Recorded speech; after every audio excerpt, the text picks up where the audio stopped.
Hello，各位观众朋友，大家好，欢迎收看今天晚上的恐怖怪谈。停了好像蛮多周的，对吧？没有错。之前去冲绳2周，然后怪谈停了2次，然后有一次是在冲绳直播嘛，然后回来发了影片之后停了1次，之后又再停了1次，但那一次是改直播哦，因为日本的 YouTube 来台湾，那时候跟他们出去，所以说我记得那时候上个礼拜5是在老人院做直播的哈。好 ，OK， 其实过了这么久没有介绍怪谈，是有点真心跟大家说声不好意思。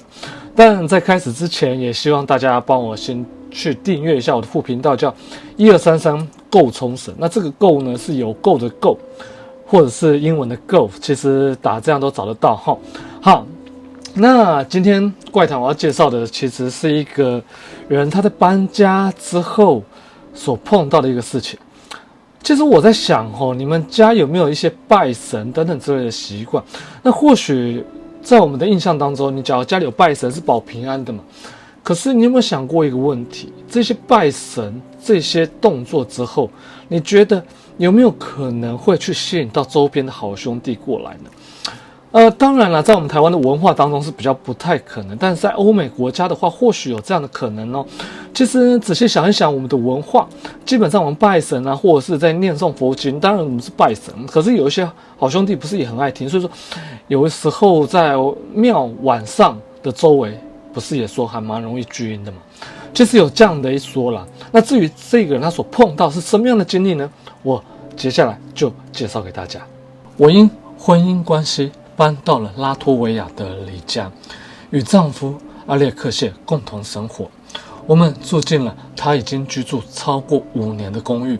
一开始，阿列克谢并不是一个特别虔诚的人，虽然偶尔会去教堂，但在家中并没有特别的宗教活动。但这一切在我搬来后渐渐有了改变。我本身是一个虔诚的信徒，每天都会持咒、唱诵、听灵性的歌曲。从我开始每日灵修生活后，家里开始出现一些奇怪而令人不安的现象。最初只是些微不足道的小事，锅盖自己移动，物品莫名掉落，甚至在电视没有人触碰的情况下自动开启，而且常常是我们刚走到房间或特定某个区域时而产生的。墙上的挂钩会在我诵经或谈论宗教话题时突然脱落，仿佛有什么东西正在干扰着。随着时间的推移，这些异常的现象变得越来越强烈。阿列克谢原本从未在这间公寓感受过任何的异样，但现在他也开始注意到这些奇怪的情况。其中最诡异的是，游戏控制器会在未使用的情况下自行震动，而这几乎总是在我念诵或谈论神明的时候发生。有时候我们会被突然掉落的东西吓到，才发现是窗户没有关好，但也有些时候瓦斯炉会莫名其妙地开着，明明我记得已经关了。这些现象时有时无，但似乎总是在我们谈论信仰或心情特别平静的时候发生，仿佛有某种无形的力量正在监视着我们，抗拒着我们的平静与信念。当我们开始物色新住所的时候，这间公寓的灵异干扰反而变本加厉。只要我们夫妻坐下来讨论一些正面提升心灵的话题，就会有东西从架上掉落，灯闪个不停，空气中甚至会出现一种沉重的压迫感，好像有什么力量不希望我们那样做。这些怪异的事件逐渐影响了我们的情绪与精神状态，我们开始失眠、焦虑，连在家都无法放松。我们平时最爱做的事，那些带来幸福感的小嗜好，也不断的被打断，仿佛那股力量在逼迫我们停止所有让我们快乐的事情。有整整1周，我们刻意停止了一切日常活动，只为了避免更多的干扰。我们原本的家突然变得陌生，甚至令人恐惧。日复一日，离开这里的念头越来越强烈，但我们也感觉仿佛有什么在暗中阻止我们离开。我们试着寻找灵异调查人员，但这类专业人士在我们所在地区并不常见。在深思熟虑后，我们决定搬到新的住所，并在迁入前进行灵性净化仪式。至于这间旧公寓，我们决定任由它保持原样，让那股神秘的能量继续留在这里，不再与之对抗。我们计划以祈祷与祝福的方式迎接新居的开始，盼望这次的搬迁能真正带来平静与解脱。未来，我们希望能在一个没有恐惧、没有干扰的新空间，重新拾回属于我们的安定生活，继续我们的灵性旅程。介绍完今天这则经历，其实它没有很长。那为什么我又会想要去介绍这则经历呢？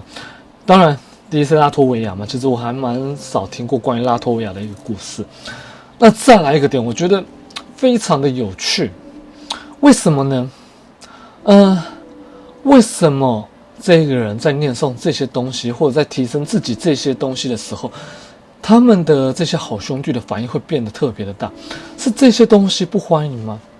我在想，会不会有一种可能，就是他们在搬进去，应该是说她丈夫住在这里的时候，她丈夫其实不是一个特别虔诚的人嘛，所以说他在家里其实也不太会拜神。那会不会是因为他妻子的到来，他妻子又是这么样的虔诚，这么样的信奉这一个宗教等等之类的，所以会不会是反而是这位妻子的到来去影响到原本住在这边的好兄弟呢？我觉得这是有可能的。为什么呢？因为她的丈夫本来在这间屋子跟这个好兄弟相安无事，当然你过你的，我过我的，互不相干涉。直到他妻子来了之后，发生了这样的事情，会不会这个妻子其实去间接的激怒到这个好兄弟呢？就好像我去你家，我本来住得好好的，我在那边整天在做一些你不喜欢做的事情，你会不会翻脸？当然我也会嘛。所以我觉得这样的可能性是很高。其实我觉得他们假如放弃了这些宗教，在家里做这些宗教活动的话，或许对他们来讲也不会有太大的影响，甚至不用搬家。但每个人的想法都不一样嘛，他本来就是习惯在家里拜拜嘛。那其实台湾有很多那个人的家里，像说那种透天厝啊，家里都有一些神堂、那个佛堂嘛，对不对？还有拜祖先的。其实这个能说什么呢？对不对？那假如你不能改变，或许搬家才是最正确的方式了。对，好 ，OK， 我是勾上的启明。那今天影片就拍摄到这地方为止，非常感谢大家收看，我们下周再见，拜拜。